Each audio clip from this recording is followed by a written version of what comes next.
Siz ham pilisossiz xuddi shunaqa tortishni xohlaysizmi? Videoni oxirigacha ko'ring, foydali bo'ladi. Tanishlarga jo'natib qo'yaman.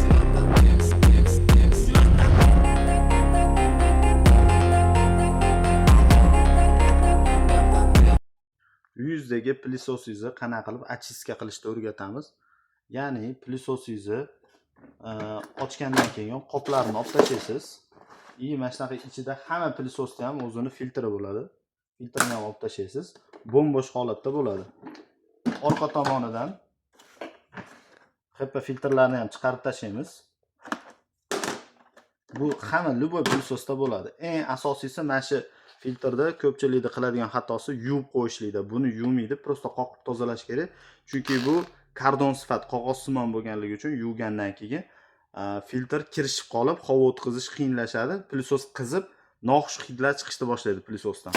Xo'p, eng asosiysi mana shu pilisosni yuvib qo'ymaslik xatosini qaytarmaydi. Xo'p, pilisosimizni mana stok holatida hamma narsasini chiqarib olgandan keyin tokka suqamizda eng baland оборотida bor kuchi bilan tashqariga olib chiqib yoqib qo'ysak, motor atrofidagi maksimum tarzdagi hamma changlar mana shu orqasidan chiqib ketadi. 5 minutdan 7 minutgacha shu holatda tek qo'yib qo'ysanglar, pilisosinglar ancha очистка bo'ladi. Tortishi yangiligida olingandagi holatga sal qaytishiga yordam beradi.